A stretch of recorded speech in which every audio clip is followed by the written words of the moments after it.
Hello and welcome to a Smurp video. Now, who would have thought it that Hasbro would go as far as this and as dark as this to give us every single moment in that perfect Transformers the movie series. Wow. Here it is, Ironhide, Prowl from the 86 Studio Series line, thrown into a bit of Buzzworthy Bumblebee. And this is them in their death scene. Iconicness cannot describe what I'm feeling now. Nostalgia is there. It's all there. And I'm looking forward to having a look at these and reliving that scene. And you know that we've got a Prowl figure out in that Studio Series line. So it's obvious that at some point we can get a Ratchet. And then we'll have a Ratchet and Brawn being destroyed by the Decepticons. On the side here, let me just roll this out a little bit, we have Ironhide and then a small Prowl, and then on the back we have Ironhide changes in 26, Prowl changes in 17. When Decepticons hijack the Autobot shuttle, Prowl and Ironhide fight to the end. They do, and it's a bitter end at that. Decepticon Shuttle Ambush, big screen inspired scale detail backdrop, and then on this side it's just some cool pictures. Now I'm also sort of not surprised at this, because also we have had dead Optimus Prime. Basically, that's what I call that Prime that we got a few years back. He was literally just dead, so you could recreate that beautiful moment where he ascended and the Matrix fell to the ground to choose Hot Rod. For goodness sake, he just got the man killed. He's not a man, he's a robot. What am I talking about? So let's get these out and have a closer look at them.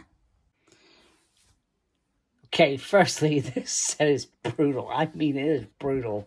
You know, it's really mocking the trauma that some of us adults went through. I'll be honest with you. I didn't actually watch Transformers the movie at the cinema. I ended up watching it on VHS afterwards, and maybe I'm quite a morbid person, because I wasn't bothered that all these robots that I'd been watching were dying. Okay, Optimus Prime clearly got me, and sometimes today that upsets me probably a bit more as an adult than as a child. But yeah, I watched it. I was like, cool, there's this new adventure, etc. And you know, all these Transformers I'd been watching were just killed. But yeah, you got this. You could stick the Decepticons there if you wanted to, and have the Autobots facing the other way, if you like. But yeah, wow. Talk about trauma, man. Really playing on people's trauma there. So, firstly, let's look at the blast effects. So the blast effects we have seen many times. You could just point them on, etc. as such. It's very easy. Oh, and then they just drop off like that. So, very nicely.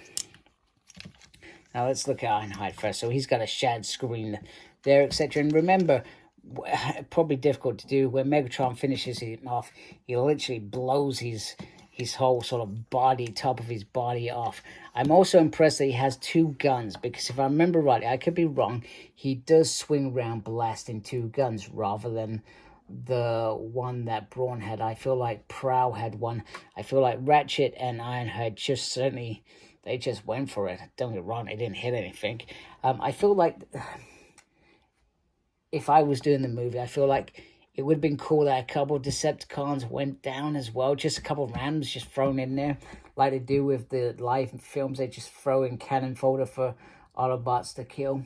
I feel like that would have been a bit more, you know, they were trying to stop the attack on Earth. They knew what was going to happen if they failed.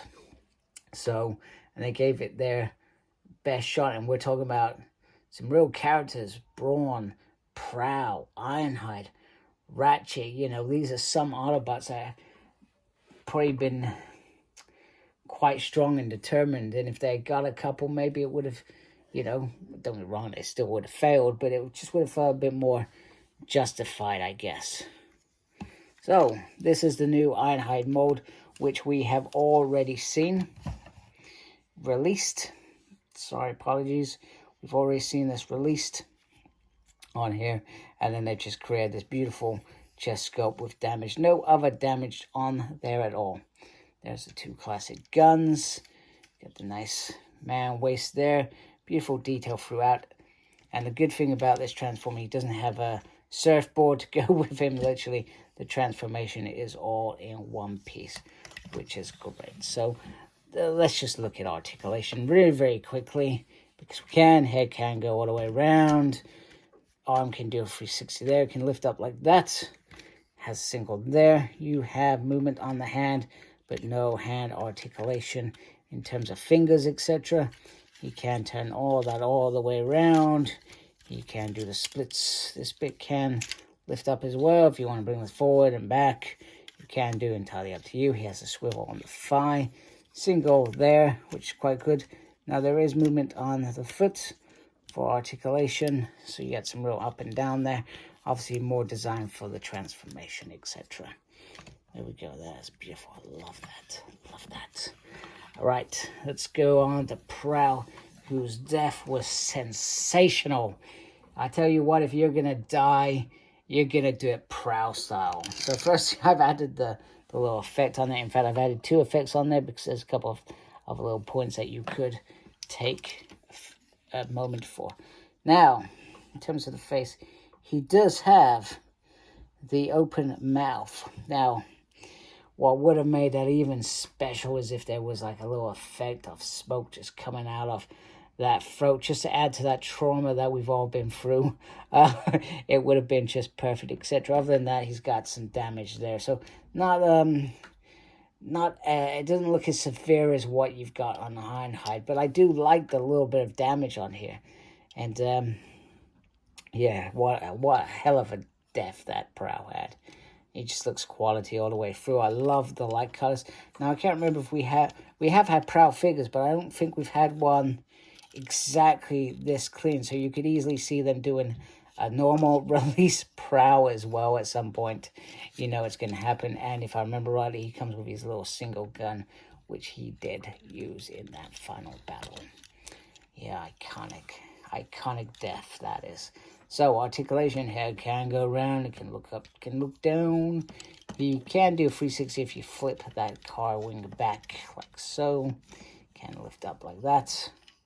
He has a single there, and then there is movement on the joint. Oh, then there is all the 360 you can want on there. You can do a full splits. Can kick up, can kick back. Oh, he can break apart if you wanted to. That's pretty cool. You could just have him smashed to pieces. That is even better. He can swivel there. He has a single there, quite nice there. And then the feet are part of the car, but you can get some movement in there, etc. So once again, some really nice articulation going on there. Goodness, he's just come out of joint. So yeah, what can I say? These two are pretty awesome. I am chuffed to finally have them. They look great. And even with my little gripe of Prowl's final death scene, it's pretty cool. It's pretty interesting that we've got this. I do like this. I do like that they've considered fans enough that they would consider going this to take this bold move to give us this death scene. And from what I understand, I believe these have sold out quite nicely.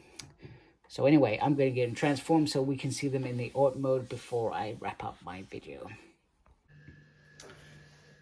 Okay, so we've seen both of these modes many times before. There's nothing new here to show you, and very, very simple. They both roll very, very nicely, but you know, the Prowl in particular looks very, very nice. I love how the blue turquoise is on there, etc.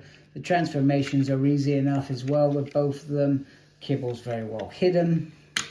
You can add the gun on top. I'm never a fan of that, as most of you know. And the same with Ironhide, you can add the gun on there. Remember, they're meant to be robots in the sky, so it always irritates me. You can also put these underneath, which I do prefer immensely, because then that keeps them hidden. If I can actually get that on. If I get, why is that not going on? I meant to go that way. Maybe I meant to go that way. Yeah, I'm probably meant to go that way. Anyway, it doesn't matter. There's the kibble bit under there.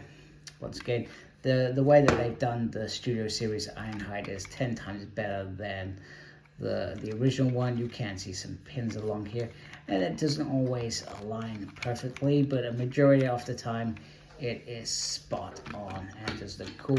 You still have these damaged pieces as well, so if they're running away or they've been blasted to pieces as they're coming along, I mean, you can imagine this, you could treat this as minor damage.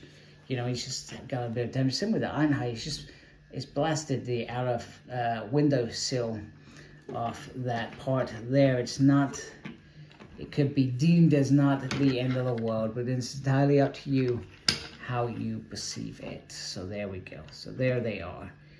Prowl and Ironhide, death do us part. So anyway, if you like my review, please support my channel by subscribing. I really appreciate that. Make sure you look after yourself, very important these days. Thank you to everybody that has taken the time to watch this video and is already subscribed. And as always, embrace geekiness. Take care. Goodbye.